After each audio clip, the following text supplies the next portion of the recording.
ఎప్పటికప్పుడు తాజా వార్తలను అందిస్తున్న TV1 తెలుగు న్యూస్ కు స్వాగతం.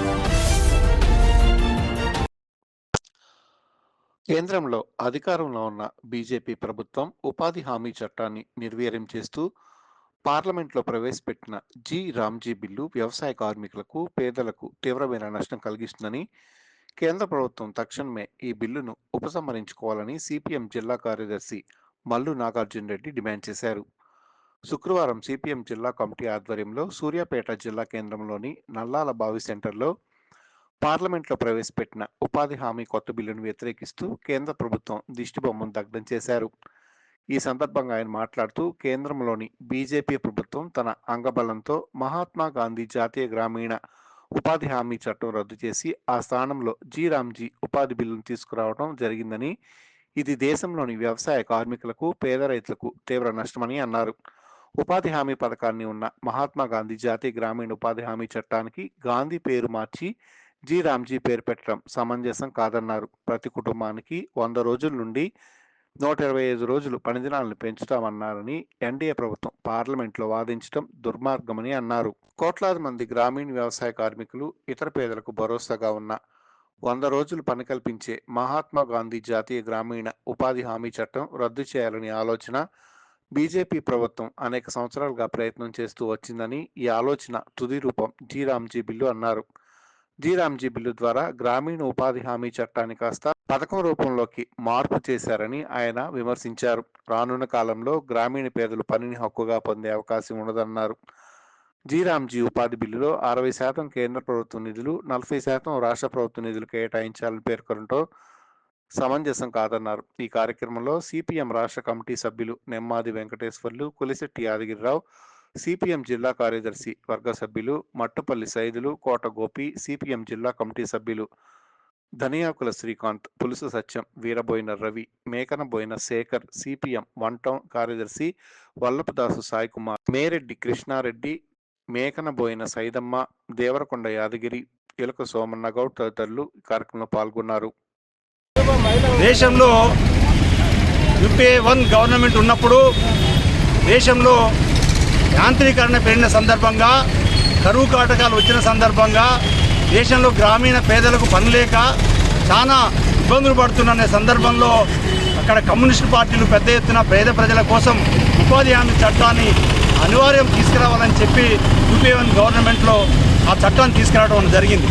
దాదాపు 20 సంవత్సరాల పైన ఈ ఉపాధి హామీ చట్టాన్ని తీసుకొని అమలు చేయడం అనేది జరుగుతూ ఉన్నది. ఇది ఒక చట్టం దేశంలో ఉన్నటువంటి పేద వ్యవసాయ కార్మిక వర్గాలు పని లేని సమయంలో, ఎండాకాలంలో, అలాగే వ్యవసాయ పనులు లేని సందర్భంలో ఉపాధి హామీ చట్టాన్ని అమలు చేసి ఎంతో ఆర్థికంగా వెసులుబాటు కలుగుతుంది. ఇప్పటికే దేశంలో యాంత్రీకరణ పెరిగిన సందర్భంగా గ్రామంలో ఉన్నటువంటి వ్యవసాయ కూలీలకు ఎలాంటి పని లేని పరిస్థితి కనిపిస్తూ ఉంది. ఇప్పటికి ఇంకా యాంత్రీకరణ బాగా పెరిగింది. గతానికంటే కూడా ఇప్పుడు యాంత్రీకరణ పెరిగింది. అసలు వ్యవసాయ కూలీల యొక్క అవసరం లేకుండా పోయే పరిస్థితి వచ్చింది. పేద ప్రజలు ఎలా బతకాలో అర్థం కాదు. ఇట్లాంటి సందర్భంలో ఉపాధి హామీ పథకం ఎంతో ఉపయోగకరంగా గ్రామీణ పేదలకు ఉన్నది.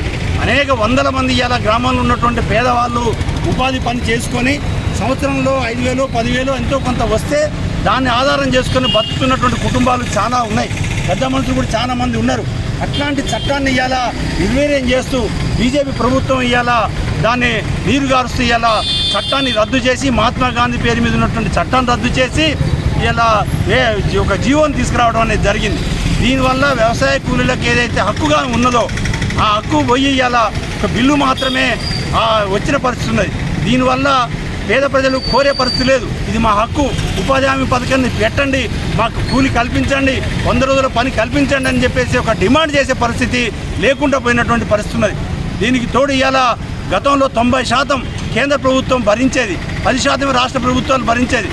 దాన్ని తీసేసి ఇవాళ 60% కేంద్ర ప్రభుత్వం భరిస్తున్నట్టుగా 40% రాష్ట్ర ప్రభుత్వాలు భరించాలని చెప్పేసి ఇవాళ జీవోలో ఉన్నది. దీనివల్ల రాష్ట్ర ప్రభుత్వాలు ఇప్పటికే కేంద్ర ప్రభుత్వం సహకారం లేకుండా ఆర్థిక ఇబ్బందులతో కొట్టుమిట్టాడుతున్న పరిస్థితుల్లో ఈ చట్టాన్ని ఏమాత్రం కూడా రాష్ట్ర ప్రభుత్వాలు అమలు చేసే పరిస్థితి ఇలా కనపడతలేదు. దానివల్ల నీరుగార్చే పని చేస్తున్నది.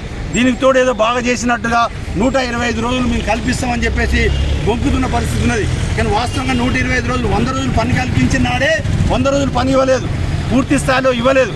ఇచ్చే కూలి సరిపోవట్లేదు, దీన్ని 600 రూపాయలు చేయాలని చెప్పేసి వ్యవసాయ కార్మిక సంఘం సిపిఎం పార్టీ పెద్ద ఎత్తున డిమాండ్ చేస్తున్నప్పటికీ కూడా అది అమలు కావట్లేదు. కాకపోగా ఇలా బీజేపీ ప్రభుత్వం చాలా కుట్రపూరితోటి పేద ప్రజల నోటి ఉన్నటువంటి ముద్దను లాగేసుకునే పద్ధతులు ఇలా బీజేపీ ప్రభుత్వం ఈ పథకాన్ని అమలు చేస్తూ ఉన్నది. ఇప్పటికే రైతాంగం మీద రైతు చట్టాలు తీసుకురావడానికి ప్రయత్నం చేసి రైతులు పెద్ద ఎత్తున ఉద్యమం చేస్తే దాన్ని వెనుక తీసుకుంది. కార్మిక హక్కులను కాలు రాస్తూ చట్టాలు జీవోలు తీసుకొచ్చిన పరిస్థితి ఉన్నది. ఇవాళ వ్యవసాయ కూలీల యొక్క నోటికాడ ముద్దను కాజేస్తట్టుగా ఈ చట్టాన్ని కూడా ఉపాధి హామీ చట్టాన్ని రద్దు చేసిన పరిస్థితి ఇవాళ ఉన్నది. ఇది చాలా దుర్మార్గమైన చర్య. దేశంలో దాదాపు 18 కోట్ల మంది ఇవాళ ఈ ఉపాధి హామీ పథకం మీద ఆధారపడి జీవిస్తున్నారు. వాళ్ళకి ఇలా ఎట్లా బతకాలని అర్థం కాని పరిస్థితి ఇవాళ దేశంలో ఉంది. అందుకోసమే ఇదేదో జీవో తీసుకురాబోతుందో దాన్ని బీజేపీని దాని వెనకాల ఉన్న ఆర్ఎస్ఎస్ను పూర్తిగా వ్యతిరేకిస్తున్నాం. ఈ జీవోను తీసుకురావడం వల్ల కొనుగోలు శక్తి తగ్గిపోయి రాబోయే కాలంలో పేద ప్రజల కొనుగోలు శక్తి పేద ప్రజలు ఇబ్బంది పడతారు. అలాగే ఇలా అనేక కొనుగోలు వస్తువులు ఏవైతున్నాయో వాటికి కూడా డిమాండ్ తగ్గి నిరుద్యోగ సమస్య కూడా పెరిగే పరిస్థితి దేశంలో ఉన్నది. కాబట్టి దీన్ని మేము పూర్తిగా బీజేపీ ప్రభుత్వం తీసుకొస్తున్నటువంటి ఈ జీవోను వ్యతిరేకిస్తున్నాం, దీన్ని ఖండిస్తున్నాం. వెంటనే గతంలో ఉన్నటువంటి మహాత్మా గాంధీ గ్రామీణ ఉపాధి పథకాన్ని మనం పునరుద్ధరించాలి, దానికి కూలి పెంచాలి, పని దినాలు పెంచాలి. అట్లా చేస్తే తప్పలేదు. ఇలా దేశవ్యాప్తంగా పెద్ద ఎత్తున ఉద్యమం చేపట్టబోతున్నాం. సూర్యాపేట జిల్లాలో కూడా అన్ని మండలాల్లో అన్ని గ్రామాల్లో కూడా ఇలా నిరసన కార్యక్రమం చేయాలని పిలిపించినాం. దీన్ని మళ్ళీ తిరిగి ఆ చట్టాన్ని పునరుద్ధరించే వరకు కూడా ఉద్యమం కొనసాగుద్దని ఈ సందర్భంగా తెలియజేస్తా ఉన్నాం. 2004లో కేంద్రంలో యూపీఏ ప్రభుత్వం వచ్చిన తర్వాత ఏర్పడినటువంటి మంత్రివర్గం మొట్టమొదటి మంత్రివర్గంలో వామపక్షాల బలం ఆధారంగా వామపక్షాలు డిమాండ్ చేసిన ఆధారంగా ఏదైతే స్థానికంగా నివాసం ఉన్నటువంటి వాళ్ళకందరూ కూడా పనిని గ్యారెంటీ చేయాలి. అది గ్రామీణ ప్రాంతాల్లో ఉన్నటువంటి వ్యవసాయ కార్మికులు వలసలు పోతూ ఉన్నారు. వలసలు పోయిన తర్వాత శ్రమదోపిడికి గురవుతూ ఉన్నారు. శ్రమదోపిడికి గురవుతాం కదా, ప్రమాదాలు గురై చనిపోతూ ఉన్నారు. కాబట్టి ఏదైతే సిపిఎం పార్టీ ఆది నుంచి ఇప్పటివరకు తిన్నైనా పెట్టండి పన్నెండు చూపినటువంటి డిమాండ్ ఏదైతే ఉందో ఆ డిమాండ్ ఆధారంగానే 2005లో పార్లమెంటు మరి ఆగస్టు 15వ తేదీ నాడు పార్లమెంటులో ఉపాధి హామీ చట్టాన్ని నిండు పార్లమెంటులో హర్షధ్వన్యాల మధ్యన 100 ఏళ్ళ అంటే అప్పటికే 70 ఏళ్ళ స్వతంత్ర భారతదేశంలో పనిని గ్యారెంటీ చేసే చట్టాన్ని తీసుకొచ్చినటువంటి చరిత్ర ఎవరికి ఏంటంటే అది వామపక్షాలకు, అది యూపీఏ గవర్నమెంట్కి ఉన్నదనే విషయాన్ని కూడా మనం అర్థం చేసుకోవాలి. ఎప్పుడైతే 2014లో బీజేపీ ప్రభుత్వం అధికారంలోకి వచ్చిందో ఈ భారతదేశాన్ని వికసిత భారతదేశంగా మారుస్తాను, మేక్ ఇన్ ఇండియాగా చేస్తాను, అందరికి ఉపాధి అవకాశాలు కల్పిస్తాను, నిరుద్యోగ సమస్య పరిష్కరిస్తాను, అట్లా అవినీతి లేనటువంటి సమాజాన్ని నిర్మిస్తానని చెప్పేసినటువంటి బీజేపీ సంవత్సరం 2 కోట్ల రూపాయల 2 కోట్ల మందికి ఉద్యోగాలు ఇస్తున్న బీజేపీ మొత్తం కూడా ఉపాధి అవకాశాలు దెబ్బతీసి ఏదైతే గ్రామీణ మహాత్మా గాంధీ గ్రామీణ ఉపాధి పథకం ఏదైతుందో చట్టం ఏదైతుందో దాన్ని తీసేదానికోసం ఆ రోజు నుంచి కుట్రలకి బీజం పడింది. ఆ బీజం పడి 12 ఏళ్ళ తర్వాత ఇలా పార్లమెంట్లో బిల్లు రూపంలో ఉపాధి హామీ చట్టానికి పేరు మార్చి జీ రామ్జీ అనేటువంటి పేరును తొలగించి ఏదైతే మహాత్మా గాంధీని మరి ఏదైతే హత్య చేసినటువంటి మరి నాథురామ్ గాడ్సే అనేటువంటి పేరును తీసుకొచ్చి దాన్ని తొలగించే ప్రయత్నం ఇదంతా కూడా చేస్తున్న పరిస్థితి ఉన్నది. అయితే దీనివల్ల జరుగుతున్నటువంటిది ఏంటంటే ఇలా 125 రోజుల పని దినాలని చెప్పిండు.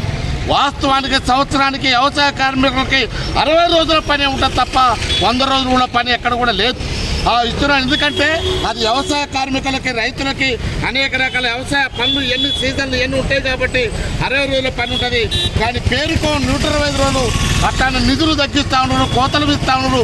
కేంద్రం ఈ పథకం నుంచి తప్పించుకుంటా ఉంది, రాష్ట్రాల మీద భారం వేస్తూ ఉంది. ఇవన్నీ కూడా తీసేసే పద్ధతి కుట్రలు ఇవన్నీ కూడా సిపిఎం పార్టీ ఆది నుంచి కూడా చెప్తా ఉంది. ఈ ఉపాధి హామీ చట్టాన్ని కుదిస్తూ ఉన్నారు. జిల్లాలకి మండలాలకి నిధులు బడ్జెట్లో కూడా కుదిస్తాయని చెప్తా ఉన్నారు. దాన్ని ఈరోజు ఇలా అమలయ్యేటటువంటి పరిస్థితి ఇలా బీజేపీ తీసుకొచ్చి దీని వ్యతిరేకంగా ఏదైతే జాతిపిత మహాత్మా గాంధీ భారతదేశానికి స్వాతంత్రం తెచ్చినటువంటి మహాత్మా గాంధీ పేరున జాతీయ గ్రామీణ ఉపాధి హామీ చట్టం తీసుకొస్తే ఆ మహాత్మా గాంధీనే లేకుండా చేసే ప్రయత్నం చేస్తూ ఉన్నారు.